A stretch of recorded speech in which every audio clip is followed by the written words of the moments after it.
आज हम डिस्कस करने वाले हैं हमारी मटेरिया मेडिका से रिलेटेड बहुत ही ज़रूरी इन्फॉर्मेशन। कई बारी आप लोगों की क्वेरीज मेरे पास आती हैं इससे रिलेटेड।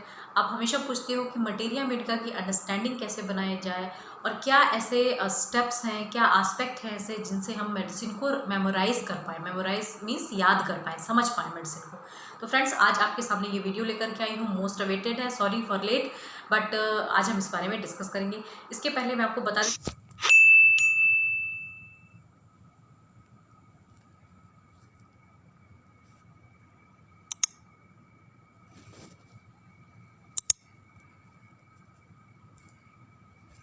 देना चाहती हूँ, मेरे पेज को आप सब्सक्राइब कर लें और बेल आइकॉन को ज़रूर दबाएं। जो नेक्स्ट नोटिफिकेशंस हैं वो आपको मिलते जाएंगे। और वीडियो को लाइक करें। लाइक करने से जितने भी वीडियोस हैं वो वन बाय वन आपके सामने आते जाएंगे। मेरे फेसबुक पेज पर भी आप मुझे फॉलो कर सकते हैं, जहाँ पर हम कई सारी बातें करते हैं related to homeopathy, health and mental wellness.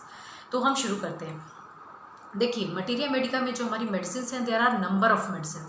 कई सारी मेडिसिन है और जब हम अपनी प्रैक्टिस में उतरते हैं, हम जब अपनी टेबल पे बैठ जाते हैं, क्लिनिकल प्रैक्टिस करने लगते हैं, तो वो उतनी सारी रेमेडीज़ हमारे माइंड में रखना बहुत मुश्किल हो जाता है। और ऐसा तो हम कह ही नहीं सकते कि हमारे पास कुछ स्पेसिफिक रेमेडी हैं, कुछ ऐसी स्पेसिफिक मेडिसिन है जिन पर ही हम प्रिस्क्रिप्शन करते हैं।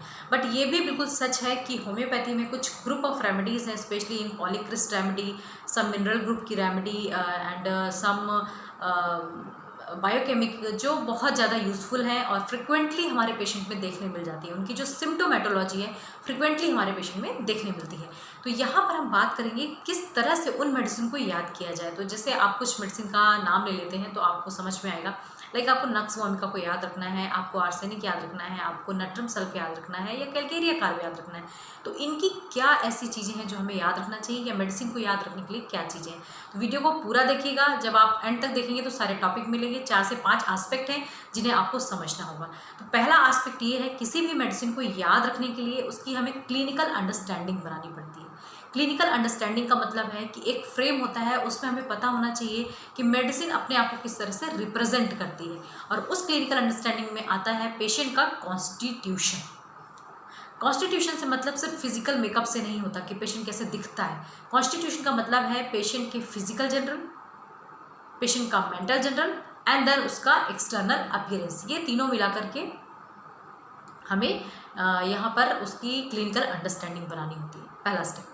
दूसरा ये है कि अब आप मेडिसिन को अगर पूरी तरह से समझना चाहते हो तो किस तरह से समझोगे, क्या ऐसी चीज़ें हैं, क्या ऐसे कीनोट्स हैं जो हमें हेल्प करते हैं। तो मैं पहले कहना चाहूँगी, कोई भी मेडिसिन जिस बारे में आप पढ़ रहे हैं, लाइक आप नक्स वोमिका के बारे में पढ़ना चाहते हैं, तो उनकी आपको क्लिनिकल प्रिस्क्राइबिंग पता होनी चाहिए and that is peculiar characteristic symptom, जिन्हें आप की नोट सिम्टम भी बोलते हैं। एलेंस की नोट पढ़ते हैं आप, या फिर हम ईबी नैश पढ़ते हैं, जहाँ पर हमें बहुत सारे पिक्यूलियर अंडरस्टैंडिंग मिलती है। तो मेडिसिन को अंडरस्टैंड करने के लिए पर्टिकुलर पार्ट में वो किस तरह अपने आप को प्रेजेंट करता है वो आपको जानना होगा। उसको समझने के लिए और बात कर लेते हैं। लाइक आप हेडेक पार्ट कवर कर रहे हो नक्स वोमिका का, तो आपको पता होना चाहिए कि नक्स वोमिका का हेडेक किस तरह का होता है, नेचर ऑफ हेडेक क्या होता है। इट मीन्स उसका लोकेशन क्या है, सेंसेशन क्या है, मॉडलिटी क्या है, कॉन्कोमिटेंट क्या है। ये चारों बातें हमें पता होनी चाहिए, क्योंकि अगर आप किसी मेडिसिन को नक्स वोमिका या नाइट्रोम्यूर या कोई भी मेडिसिन हेडेक के लिए प्रिस्क्राइब कर रहे हो, तो आपका उसके नेचर को जानना बहुत ज़रूरी होता है और हम इसको मिस कर जाते हैं, राइट। तो आपको क्लिनिकल अंडरस्टैंडिंग में की नोट सिम्टम जरूर जानने हैं। इसके बाद बात करते हैं रेड लाइन सिम्टम की। हर मेडिसिन के रेड लाइन सिम्टम होते हैं, गोल्ड सिम्टम होते हैं, जिन्हें हम बोल्ड सिम्टम भी बोलते हैं, या गोल्ड सिम्टम, जो सिर्फ उसी मेडिसिन में होते हैं। गोल्ड तो एक ही होता है ना, किसी एक के पास ही होता है। तो वो जो गोल्ड सिम्टम है वो आपको जानना होगा। लाइक हम सल्फर की बात करें तो सल्फर में ऐसा गोल्ड सिम्टम क्या है जिसे हम जानें, मार्क रेडनेस। ठीक है, मार्क रेडनेस का रेड लाइन सिम्टम है। और इसके साथ ऐसी बहुत सारी मॉडलिटीज़ हैं जो उसके रेड लाइन सिम्टम है, लाइक स्टैंडिंग एग्रावेशन, है ना। पेशेंट जो है कभी भी वो अगर स्टैंड पोजीशन में, तो ही विल श्योरली वर्स। अगर आप बोलोगे ओपन एयर एम्बुलेशन, या आप बोलोगे डैम्प एग्रावेशन या कोल्ड एग्रावेशन, तो कई सारी मेडिसिन में आपको ये मिलता है। तो आपको पिक्यूलियर कैरेक्टरिस्टिक सिम्टम को जानना पड़ेगा कि डिफरेंट क्या है, जिसे हम मेमोराइज कर पाएँ, जिसे हम अंडरस्टैंड कर पाएँ। इसके बाद हम बात करते हैं पेशेंट के मेंटल जनरल की। पेशेंट को मेंटली जानना बहुत ज़रूरी है, तभी आपकी अंडरस्टैंडिंग बनेगी। अब कैसे, लाइक आप मुझसे बात कर रहे हो, मैं किस मेडिसिन को बिलोंग करती हूँ, आपने मेरे पूरे क्लिनिकल सिम्टम लिए, जब आप मेरा बिहेवियर पैटर्न देखते हो, मेरे से बात करते हुए मैं किस तरह से हरी में बात कर रही हूँ या मैं रिलैक्स हूँ, या मैं जब आप फर्दर मुझसे इंक्वायरी करोगे ना, मेरी केस टेकिंग करोगे, हम केस टेकिंग करते हैं जिस तरह से पेशेंट की, तो वहाँ पर देखते हैं पेशेंट का जो स्वभाव है वो किस तरह से निकल के आ रहा है। पेशेंट इम्पेशेंट है या पेशेंट हरी में चीज़ें लिख कर रहा है, या फिर पेशेंट का जो बिहेवियर है वो एग्रेसिव है, और वो एग्रेसिव के पीछे कारण क्या है वो भी आपको जानना ज़रूरी होता है। लाइक हम नक्स वोनिका की बात कर रहे थे, तो वहाँ पर क्यों वो इतना एग्रेसिव हो जाता है, क्यों इतना फास्टिडियस हो जाता है, क्योंकि उसे चीज़ें अब प्रॉपर टू चाहिए, सही जगह पे चाहिए। और क्यों? क्योंकि उसने अपनी लाइफ में बहुत हार्डवर्क करके चीज़ें बनाई हैं। तो ये जो मैंने अंडरस्टैंडिंग आपको बताई कि हार्डवर्क करके बनाई है, ये आपको समझना होगा, राइट, कि ये पर्सनालिटी नक्स फॉर्म को बिलोंग करती है, ये पर्सनालिटी आर सेल्फ को बिलोंग करती है। तो personality of the patient is not only mean कि आप फिजिकल मेकअप देख लो कि पर्सनालिटी हेयर कैसे ड्राई है, लस्चरस है, या लुक में कैसा आ रहा है ना। आपको मेंटल जनरल और फिजिकल जनरल इनके थ्रू जाना पड़ेगा। Last and very very important, and that is modality of symptom.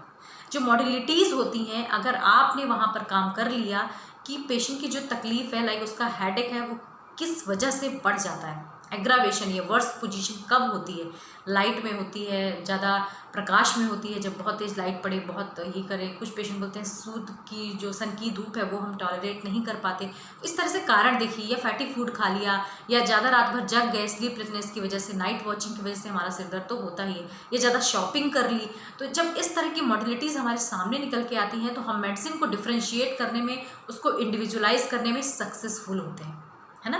तो अगर आपको रेपर्टराइजेशन में बहुत तकलीफ ना हो, आप अपनी मेडिसिन की एक अंडरस्टैंडिंग बना पाओ, तो आपको 4 से 5 ये चीज़ें याद रखनी पड़ेगी। इसी के साथ साथ एक चीज़ मैं और आपको बताना चाह रही थी, हर पेशेंट का अपना एक पिक्यूलियर डिज़ायर और अवर्जन होता है, which is very very peculiar, है ना।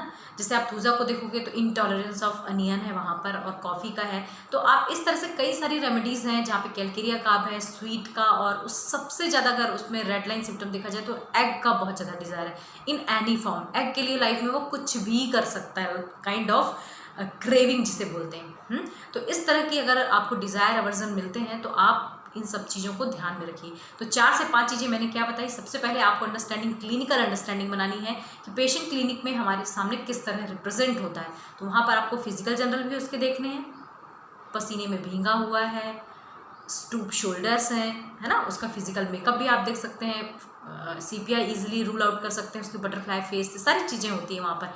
तो आपको पहले ये ध्यान देना है। दूसरा आपने ध्यान रखना है कि मेडिसिन की जो रेड लाइन सिम्टम है, गोल्ड सिम्टम क्या है इस मेडिसिन का, जिस मेडिसिन के बारे में आप बात कर रहे हो, आरामेड के बारे में बात कर रहे हो, तो उसकी गोल्ड सिम्टम को जानिए, रेड लाइन सिम्टम को जानिए, राइट। इसके बाद आपको जानना है पेशेंट की मॉडलिटीज़, कि वो मेडिसिन किस तरह से अपने आप को प्रेजेंट करती है इन एनी पैथोलॉजिकल कंडीशन, चाहे वो एग्रावेशन के फॉर्म में हो, चाहे वो एम्यूलेशन के फॉर्म में। और साथ में पेशेंट का कुछ क्लिनिकल जो रिएक्शन आता है, डायट्रिक, लाइक डिज़ायर एंड अवर्जन, तो उनको भी आप स्पेसिफिकली ध्यान रखें कि यस, इस मेडिसिन को ये बिलोंग करता है। अगर आप सिर्फ स्वीट डिज़ायर ले रहे हो, और वो तो 10 रेमेडी 20 रेमेडी में भी मिल सकता है, but there are few remedies जो स्वीट के बिना रह भी नहीं सकता। कुछ पेशेंट ऐसे हैं जो एप्पल के बिना नहीं रह सकते, I want apple, I want curd. तो ऐसी मेडिसिन कौन सी हैं ये आपको समझना होगा, उसकी अंडरस्टैंडिंग बनानी होगी, जिनके क्लिनिकल मैं क्लासेस भी रन कर सकती हूँ या करती रहती हूँ, आप उसे ज्वाइन भी कर सकते हैं। So this is all about today aspect of understanding of medicine, different aspect. तो उस पर काम करिए। वीडियो अगर पसंद आता है तो लाइक जरूर करिए।